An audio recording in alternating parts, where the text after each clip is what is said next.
రేవంత్ అన్న నిగ్గదీసి అడిగే మునగాడు వీడు భూమిన వానైతాడు బీద సాదల ధైర్యం వీడు దొంగ దొరల భరతం పడతాడు మన రేవంత్ అన్న పేద ఇంటికి పండుగ తెస్తాడు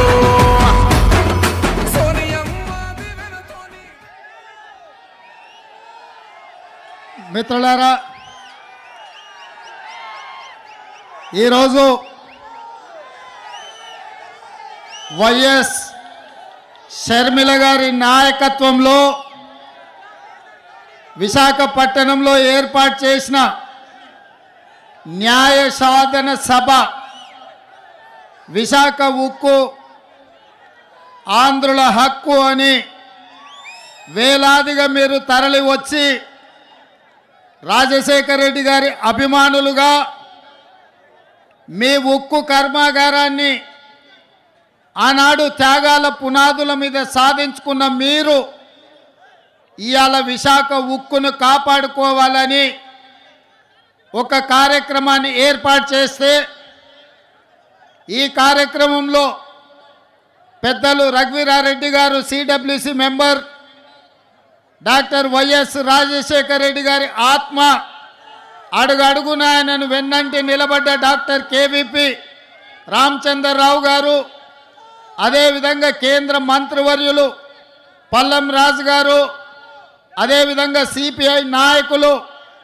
నారాయణ గారు సిపిఎం నాయకులు అదేవిధంగా కాంగ్రెస్ పార్టీ కార్యనిర్వాహక అధ్యక్షులు జిల్లా పార్టీ అధ్యక్షులు మిత్రుడు రుద్రరాజు గారు అదేవిధంగా మండల పార్టీ నాయకులు గ్రామస్థాయి నాయకులు రాజశేఖర రెడ్డి గారి అభిమానులందరికీ కూడా హృదయపూర్వకంగా నమస్కారం తెలియజేస్తున్న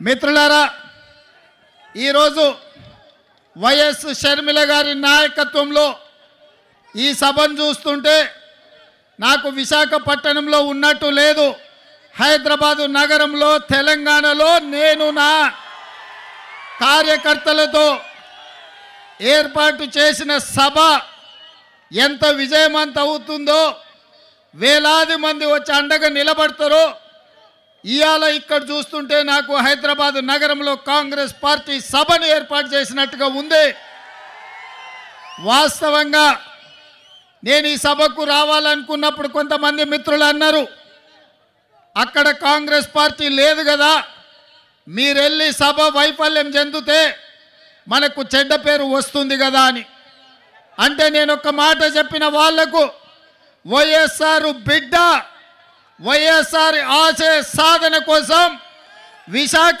ఉక్కును కాపాడాలనే ఉక్కు సంకల్పం కోసం షర్మిలమ్మ సభ పెడితే తప్పకుండా ఆయన అభిమానులు అందరూ అక్కడికి వస్తారు అండగా నిలబడతారని నేను వారికి చెప్పిన ఆ నమ్మకం విశ్వాసం డాక్టర్ వైఎస్ఆర్ మీద మీరు చూపించి షర్మిలమ్మను ఆశీర్వదించి విశాఖ ఉక్కును కాపాడుకోవడానికి వచ్చినందుకు మీకు అందరికీ మనస్ఫూర్తిగా ధన్యవాదాలు తెలియజేస్తున్న మిత్రులారా భౌగోళిక రాష్ట్రాలుగా విడిపోయినాం ఇక్కడ ఉన్నప్పుడు మనకు ఆంధ్రప్రదేశ్ తెలంగాణ కానీ మన హక్కుల కోసం మన ఆస్తులు కొల్లగొట్టడానికి ఢిల్లీ పెత్తందారులు మన మీద దండయాత్ర చేస్తే మనం తెలుగు వాళ్ళం మనం అన్నదమ్ములం ఒకరికి ఒకరం అండగా నిలబడి ఢిల్లీ నుంచి సుల్తానులు వచ్చినా జాగీర్దారులు జమీందారులు వచ్చినా తెలుగు గడ్డ మీద ఇటుక పెళ్ళను కూడా తీయలేరు విశాఖ ఉక్కును ఒక ఇంచు కూడా కదిలించలేరు అని చెప్పి నేను ఈ సందర్భంగా తెలియజేయదలుచుకున్నా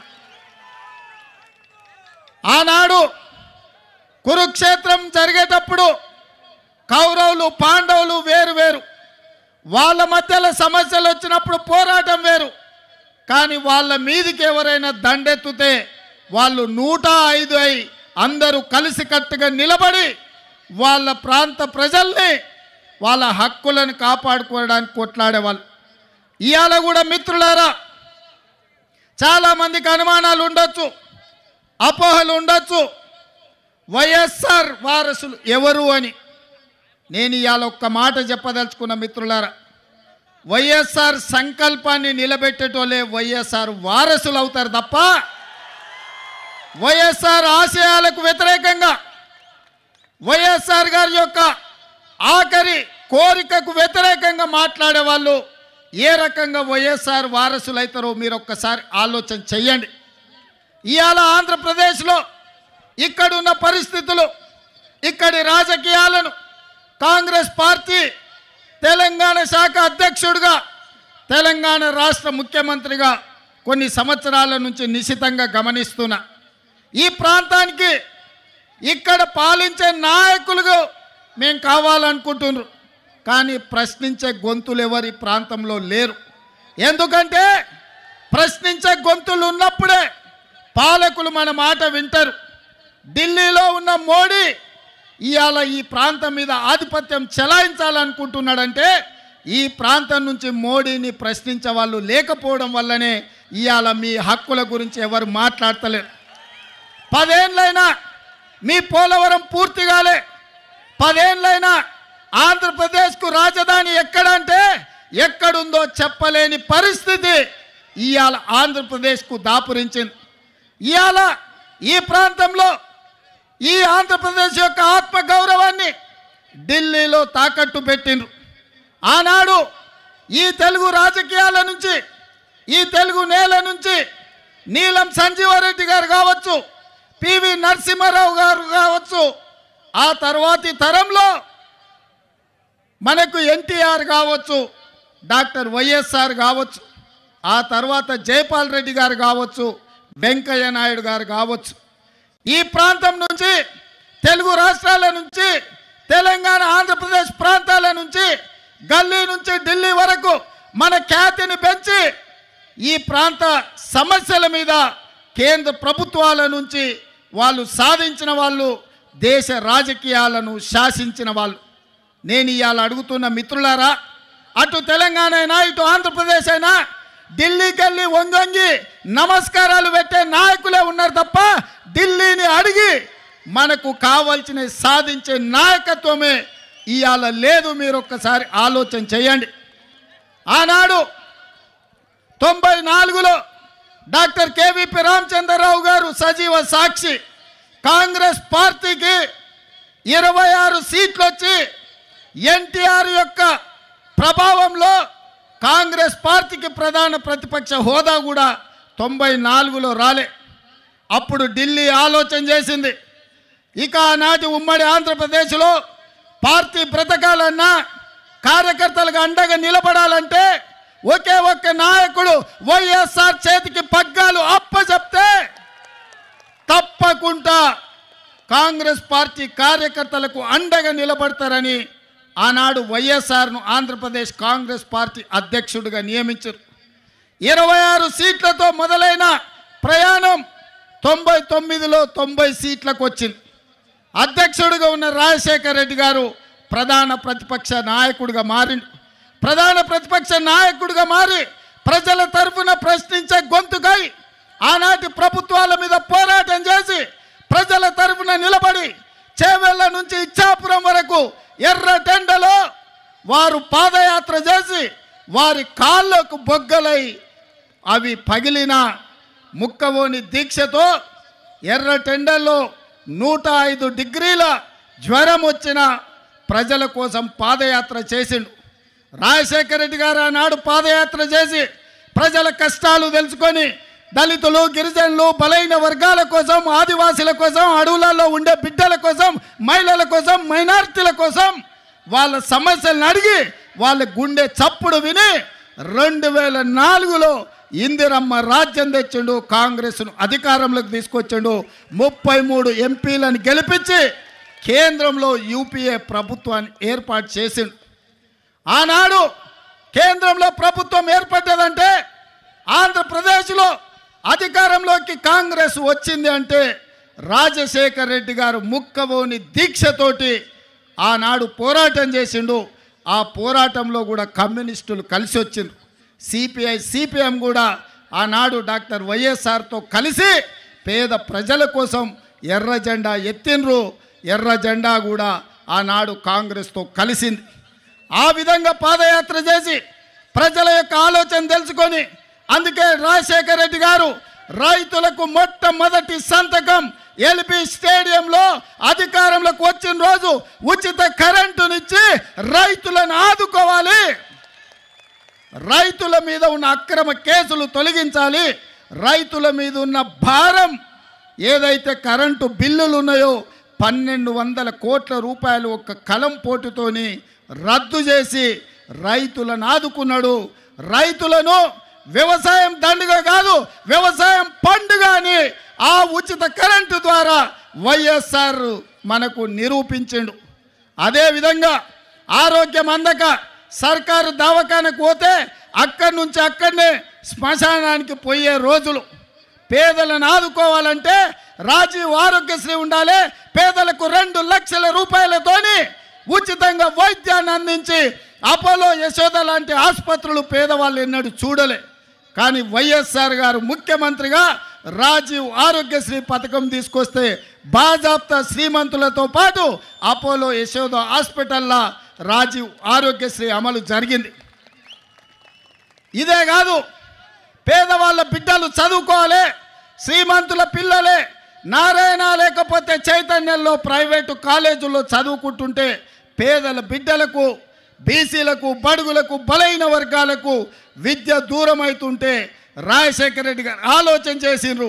పేదవాళ్ళ బిడ్డలు డాక్టర్లు, లాయర్లు, ఇంజనీర్లు, ఐఏఎస్లు, ఐపీఎస్లు, ఐఎఫ్ఎస్లు కావాలి, రాజ్యాధికారం వాళ్ళ చేతిలో ఉండాలి, చదువుకున్నప్పుడే వాళ్ళ జీవితాలు బాగుపడతాయని ఫీజు రియంబర్స్మెంట్ పథకాన్ని తీసుకొచ్చి పేదలకు అండగా నిలబడి ఒక సంక్షేమ రాజ్యంగా రాజశేఖర రెడ్డి గారు ఆనాడు నిర్ణయాలు తీసుకున్నారు.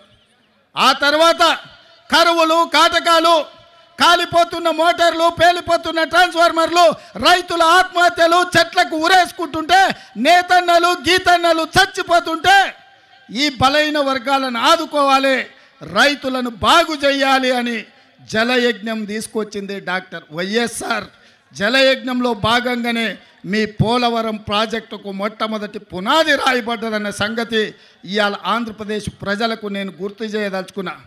మీ హంద్రీ నీవా లాంటి ప్రాజెక్టులు, పోతిరెడ్డిపాడు లాంటి ప్రాజెక్టులను రాజశేఖర రెడ్డి గారు కరువు నేలైన రాయలసీమకు నీళ్ళు ఇవ్వడం ద్వారా నా జన్మ ధన్యమవుతుందని ఆ రోజు వారు మొదలుపెట్టిండ్రు. మరి ఇవాళ మిత్రులారా, ఉచిత కరెంటు కావచ్చు, రాజీవ్ ఆరోగ్యశ్రీ కావచ్చు, ఫీజు రియంబర్స్మెంట్ కావచ్చు, జలయజ్ఞం ప్రాజెక్టులు కావచ్చు, కేంద్రం నుంచి అన్ని రకాల సహకారంతో ఆనాడు వైఎస్ఆర్ గారు ఈ ప్రాంతాన్ని అభివృద్ధి చేసి ఒక సంక్షేమ రాజ్యంగా, అభివృద్ధి రాష్ట్రంగా హైదరాబాదులో ఔటర్ రింగ్ రోడ్డు విషయంలో కావచ్చు, అంతర్జాతీయ ఎయిర్పోర్ట్ కావచ్చు, ఐటీ కంపెనీలు కావచ్చు, ఫార్మా కంపెనీలు కావచ్చు, వాటన్నిటిలో వారు ముందు నిలబడి ఆ ప్రాంత అభివృద్ధికి పునాదులు వేసిండు. ప్రాణహిత చేవెళ్లను ప్రారంభించి తెలంగాణ ప్రాంతాన్ని కూడా అభివృద్ధి పదం వైపు రైతులను ఆదుకునే కార్యక్రమాలు తీసుకున్నాడు. మరి నేను ఇవాళ అడుగుతున్న మిత్రులారా, ఇవాళ రాష్ట్రాలుగా మనం విడిపోయినాం, కానీ తెలుగు వాళ్ళుగా కలిసి ఉండాలి, ఒకరికొకరం తోడుగా ఉండాలి. ఇవాళ మోడీ ధైర్యమేంది, మోడీ బలమేంది, మోడీ బలగమేంది, బీజేపీ అంటే అర్థమేందో ఇవాళ ఆంధ్రప్రదేశ్ మిత్రులు ఆలోచన చేయాలి. బీజేపీ అంటే బాబు, జగన్, పవన్, ఈ ముగ్గురు బీజేపీ. బాబు, జగన్, పవన్, మోడీ బలం, మోడీ బలగం. ఇంక ఆంధ్రప్రదేశ్ ప్రజల కోసం మోడీ ఎందుకేం చేస్తాడు? ఎవరు గెలిచినా ఆయన దొడ్లోకి పోయేటోళ్ళే. ఈ ఆంధ్రప్రదేశ్లో 25 ఎంపీలు మోడీ ఖాతాలో ఉండేటివే. మీరు ఈడ అనుకోవచ్చు మేము ఈ పక్కన ఉన్నాం లేకపోతే ఆ పక్కన ఉన్నామని. అయ్యా, జగన్ రెడ్డి పక్కలు ఉన్నా, పెద్దలు చంద్రబాబు నాయుడు గారి పక్కలు ఉన్నా, వీళ్ళిద్దరు కలిసి ఢిల్లీలో వెళ్తే మోడీ పక్కనే ముత్యాల ముగ్గులో రావు గోపాలరావు పక్కన ఇద్దరు ఉంటారు, తందానా తానా అనేటోళ్ళు. వీళ్ళిద్దరు అదే కదా ఢిల్లీకి వెళ్తే. ఢిల్లీలో వీళ్ళు ఎవరైనా మోడీని అడుగుతారా? మోడీని నిలదీస్తారా? మీ ప్రాంతం కోసం ఏమైనా తెస్తారా? మరి ఒకవేళ తెచ్చేటట్టు అయితే 5 ఏళ్ళు వారున్నారు, 5 ఏళ్ళు వీరున్నారు. పోలవరం పూర్తెందుకు కాలే, రాజధాని రాలేదెందుకు మనకు? మీరు ఒక్కసారి ఆలోచన చేయండి మిత్రులారా. వాళ్ళిద్దరూ పాలన చేసే నాయకులు కావాలనుకుంటున్నారు. వాళ్ళిద్దరూ ప్రశ్నించే గొంతులు కావాలని అనుకుంటలేరు మిత్రులారా. ఇవాళ అందుకే నేను అబద్ధాలు చెప్పదలుచుకోలే, అలవి కాని మాటలు మీకు నేను చెప్పదలుచుకోలే. వాస్తవంగా మీకు కావాల్సింది పాలకులు కాదు, మీకు కావాల్సింది ప్రశ్నించే గొంతుకలు. ఎందుకంటే ఈ ప్రాంతం సమస్యల మీద జాతీయ స్థాయిలో నిలదీసే వాళ్ళు, నిటారుగా కొట్లాడే వాళ్ళు కావాలి. వెన్నెముక లేని నాయకత్వం మీ సమస్యల్ని పరిష్కరించదు. నిటారుగా నిలబడి కొట్లాడే నాయకత్వం మీ సమస్యల్ని పరిష్కరిస్తారు. అందుకే మీరు ఒక్కసారి ఆలోచన చేయండి. 78లో మొదటిసారి వైఎస్ఆర్ గారు ఎమ్మెల్యేగా అయిన తర్వాత మొదటి రౌండ్లోనే మంత్రి అయిండు. ఎన్నిసార్లు అధికారం వచ్చినా వైఎస్ఆర్ గారికి అవకాశం రాకపోయినా ఈ 3 రంగుల జెండాను, ఈ కండువాను కప్పుకొని గాంధీ కుటుంబానికి అండగా నిలబడ్డాడు. ఎవరి దయా దాక్షిణ్యాలతో ఆయన అధికారంలోకి రాలే. ఆయన నడిచిండు. ఆయన రక్తాన్ని చెమటగా మార్చి ప్రాణహిత చేవెళ్ళ నుంచి ఇచ్చాపురం వరకు తన రక్తాన్ని దారబోసి కాంగ్రెస్ను అధికారంలోకి తెచ్చి ఆ తర్వాతనే ముఖ్యమంత్రి కుర్చీ ఎక్కిండు. మరి ఇయాల మిత్రులారా, షర్మిలమ్మ ఇక్కడేదో ఉందని అట్లా పోయి కుర్చీలో కూసుంటాను రాలే. అన్ని ఆలోచన చేసింది, నాతో మాట్లాడింది. అన్నా నేను అక్కడికి పోతున్నా, ఏం చేయాలి అంటే, ఎందుకమ్మా ఆడ ఏం లేదు కదా అన్న ప్రజలు కష్టాలలో ఉన్నారు. ఇక నేను నిర్ణయించుకున్నా, వైఎస్ఆర్ మా నాన్నగారి ఆశయ సాధన కోసం ఈరోజు ఆంధ్రప్రదేశ్ ప్రజలు కష్టాలలో ఉన్నారు. వాళ్ళకు అండగా నిలబడడానికి నాకు వయసు ఉంది, ఓపిక ఉంది, వాళ్ళ కోసం కొట్లాడే శక్తి ఉంది. నేను మళ్ళా వెనక్కి వెళ్తున్నా. వైఎస్ఆర్ బిడ్డగా, ఆయన రాజకీయ వారసురాలుగా ఎక్కడైతే పోగొట్టుకున్నామో అక్కడనే మొదలు పెడతాం. వైఎస్ఆర్ ఆశయ సాధను ఆంధ్రప్రదేశ్ గడ్డ మీద జెండా బాతుతాం. నేను కొట్లాడతా, నేను కాంగ్రెస్ పార్టీని నిలబెడతా, ఆంధ్రప్రదేశ్ హక్కులను సాధిస్తా అని వారు చెప్పినారు. వారికి తెలియదు అనుకుంటున్నారా ఈ ప్రాంతంలో ఎన్నికల్లో నెగ్గడం అంత ఆశామాసి కాదని? అచ్చోసిన ఆంబోతులాక వాళ్ళిద్దరు తలపడుతుంటే అది తెలియదని షర్మిలమ్మ రాలే. షర్మిలమ్మ ఆలోచన చేసింది, కఠోరమైన నిర్ణయం తీసుకున్నది. ఆంధ్రప్రదేశ్ ప్రజల పక్షాన నిలబడాలి, పోలవరం పూర్తి చేయాలి, అమరావతిలోనూ మీ క్యాపిటల్ సిటీని కట్టాలి, అదేవిధంగా విశాఖ ఉక్కును ఎవడో వచ్చి అప్పనంగా అమ్ముకుంటుంటే చూస్తూ ఊరుకుంటామా అని చెప్పి ఇవాళ ఇక్కడికి వచ్చింది. ఆనాడు లక్షలాది మంది రోడ్లెక్కి ప్రాణ త్యాగాలు చేసి 32 మంది ఆత్మ బలిదానాలతో విశాఖ ఉక్కు ఆంధ్రుల హక్కుగా ఈ సంస్థ ఏర్పడితే అదానీ అంబానీలకు, అదానీ గారి కోసం ప్రధాని గారు తెగ నమ్ముతుంటే వీళ్ళెవరు ప్రశ్నించే పరిస్థితి లేదు. అందుకే ఈరోజు కష్టాలైనా సరే, కష్టాలైనా కన్నీళ్ళైనా మంచైనా చెడైనా మీ మధ్యలో ఉండాలి, మీకు అండగా నిలబడాలి అన్న ఆలోచనతోని ఇవాళ షర్మిలమ్మ మీకోసం కొట్లాడుతుంది. రాజకీయ ప్రయోజనం ఆశించో అప్పనంగా అధికారం వస్తుందనో ఇవాళ షర్మిలమ్మ కొట్లాడతలేదు. కష్టమైనా సరే ఇప్పుడు ప్రశ్నించే గొంతుగా ఉండాలి, ప్రజల పక్షాన నిలబడాలి అని ఆంధ్రప్రదేశ్ ప్రజల కోసం అండగా నిలబడడానికి షర్మిలమ్మ వచ్చింది. ఇవాళ కొంతమంది మాట్లాడుతున్నారు, రాజశేఖర రెడ్డి గారికి షర్మిలమ్మకు ఎట్లా ఆయన వారసత్వాన్ని క్లెయిమ్ చేస్తుందని. నేను ఆ సోయిలేని వాళ్ళని ఒక మాట అడగదలుచుకున్నా. రాజశేఖర రెడ్డి గారి చివరి కోరిక ఏందయ్యా? రాహుల్ గాంధీ గారిని ప్రధానమంత్రిని చెయ్యడమే చివరి కోరిక కింద మాట్లాడి, కాంగ్రెస్ పార్టీని అధికారంలోకి తేవడమే తన లక్ష్యంగా, తన బాధ్యతగా వైఎస్ఆర్ గారు మాట ఇచ్చిండ్రు. ఆడ కేవీపీ రామచంద్రరావు గారు, రఘువీర్ అన్న ఉన్నాడు, ఆయనకు అత్యంత సన్నిహితులు. వారు చెప్పిందే రాహుల్ గాంధీ గారిని ప్రధానమంత్రిని చేయాలి, కాంగ్రెస్ పార్టీకి అత్యధికంగా సీట్లు తీసుకురావాలి. ఏ రోజు కూడా రాజశేఖర రెడ్డి గారు బీజేపీతో అంటగాగలే, బీజేపీ నీడని కూడా రాజశేఖర రెడ్డి గారి మీద పడనివ్వలే. ఏ రోజు కూడా సెక్యులర్ ఫోర్సెస్కు వెనకాల నిలబడ్డాడు. ఏ రోజు కూడా కమ్యూనల్ ఫోర్సెస్తో అంటగాగలే. అధికారం ఉన్నా అధికారం లేకపోయినా, కేసులు పెట్టినా, జైల్లో పెట్టే పరిస్థితి వచ్చినా, ఒక ప్రజాస్వామికవాదిగా, ఒక సెక్యులర్ నాయకుడిగా వైఎస్ఆర్ నిలబడ్డాడు. మరి వైఎస్ఆర్ వారసులం అని చెప్పుకునేటోళ్ళు ఇవాళ ఎవరి పక్కన నిలబడ్డారు, ఎవరి ఆశయం కోసం కొట్లాడుతున్నారని నేను అడుగుతున్నా. ఇదేనా వైఎస్ఆర్ వారసుడిగా మీరు చేసేది? మోడీకి అండగా నిలబడి సెక్యులర్ ఉన్న ఈ రాష్ట్రాన్ని ఒక కమ్యూనల్ చేతిలో పెట్టదలుచుకున్నారా? షర్మిలమ్మ అడిగినట్టుగా మణిపూర్లో లక్షలాది మంది నిరాశ్రయులై వేలాది మందిని చంపుతుంటే మోడీ ప్రభుత్వం ముష్కరులకు అండగా నిలబడితే ఒక్కసారైనా మీరు ప్రశ్నించినరా నేను అడుగుతున్నా. గోద్రాలో సంఘటనలు జరుగుతుంటే మోడీని ఆ రోజు వైఎస్ఆర్ గారు అడిగినరు, కడిగినరు.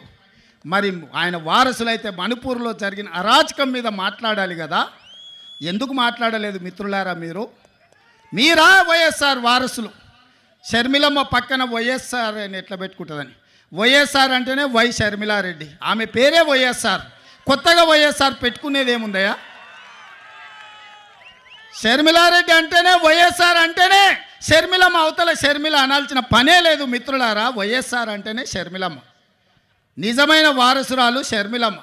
ఎందుకంటే రాహుల్ గాంధీ గారిని ప్రధానమంత్రిని చేయాలన్న ఆలోచన, కాంగ్రెస్ పార్టీని గెలిపించాలన్న ఆలోచన, ఆంధ్రప్రదేశ్ ప్రజలకు అండగా నిలబడి మీ కష్టాలు కన్నీళ్లు తూడవడానికి మీకోసం అవసరమైతే ఆనాడు చేవెళ్ళ నుంచి ఇచ్చాపురం వరకు రాజశేఖర రెడ్డి గారు ఏ విధంగా అయితే పాదయాత్ర చేసిండో 94 నుంచి 2004 వరకు 10 సంవత్సరాలు ఆయన ప్రతి నిమిషం ప్రతి క్షణం ప్రజల కోసం కొట్లాడి 99 ప్రతిపక్ష పాత్ర పోషిస్తే 5 ఏళ్ళు అహర్నిశలు చట్టసభలలో నిటారుగా నిలబడి పట్టుబట్టిండు, పడగొట్టిండు ఆనాటి ప్రభుత్వాన్ని.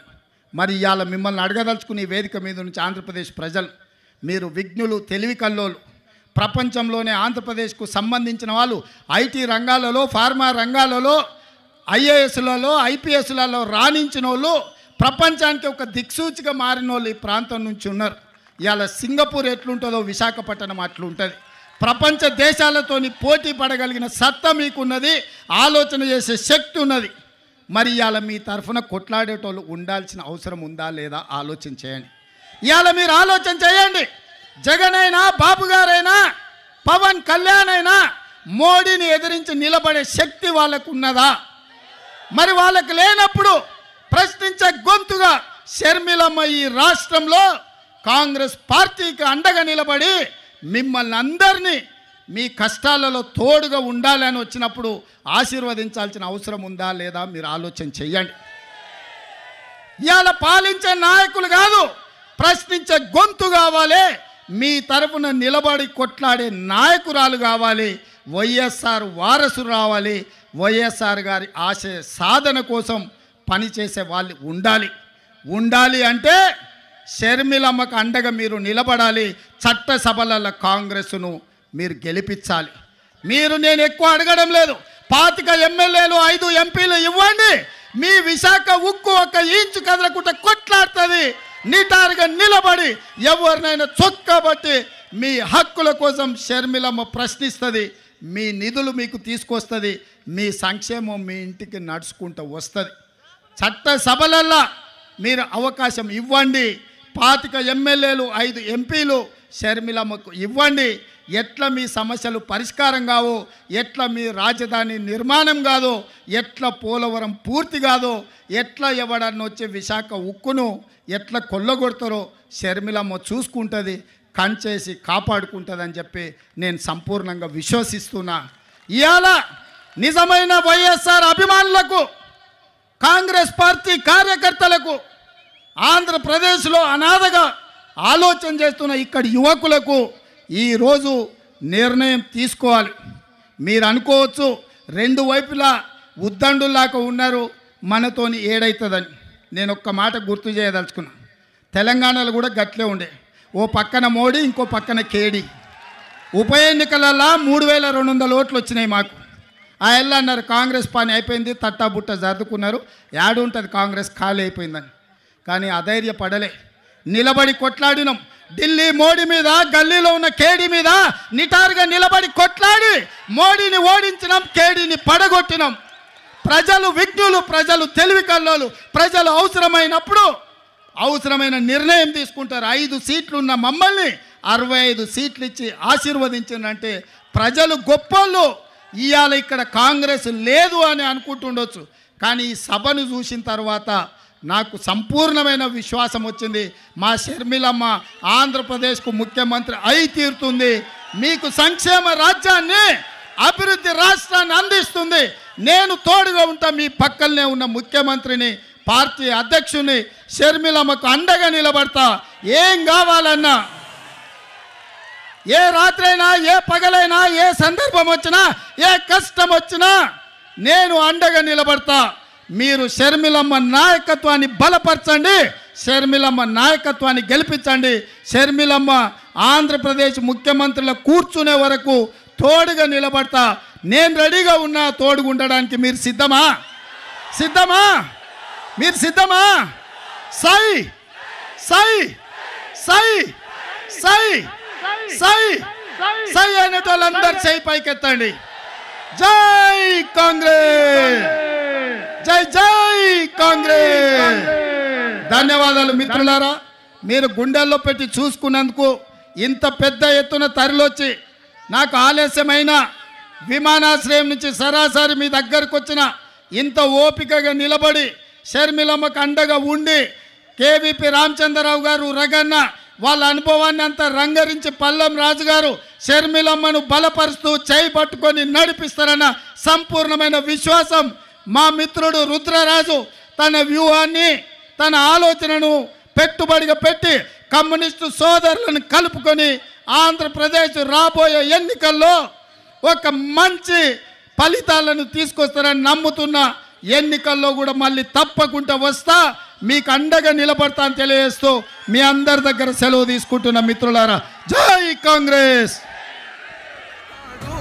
మన రేవంత్ అన్న పేద ఇంటికి పండుగ తెస్తాడు. సోనియమ్మ దివెనతోని రాహులన్న సైనికుడయ్యి పెద్ద కొడుకై యుద్ధం చెయ్య సిద్ధమాయే రేవంత్ అన్న. 3 రంగుల జెండా పట్టి సింగమోలే కదిలినాడు ఒక్కరు కాంగ్రెస్ సూర్యుడు.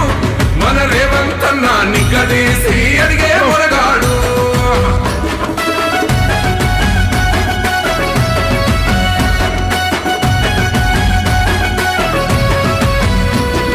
దాడులెన్ని జరిగిన గాని దడువలేదు రేవంత్ అన్న. గంతకంతా ఎత్తుకు ఎదిగాడు, అసలాట నేనే మొదలంటున్నాడు. మొక్కనాడు పోలేదు, ఒక్కడయ్యి కొట్లాడాడు, అందుకే పెద్ద నాయకుడయ్యాడు. అన్నందరి బంధువులా ఎదిగాడు. సబ్స్క్రైబ్ చేయండి, లైక్ చేయండి, షేర్ చేయండి. మా లేటెస్ట్ అప్డేట్స్ కోసం పక్కనే ఉన్న బెల్ ఐకాన్ని క్లిక్ చేయండి.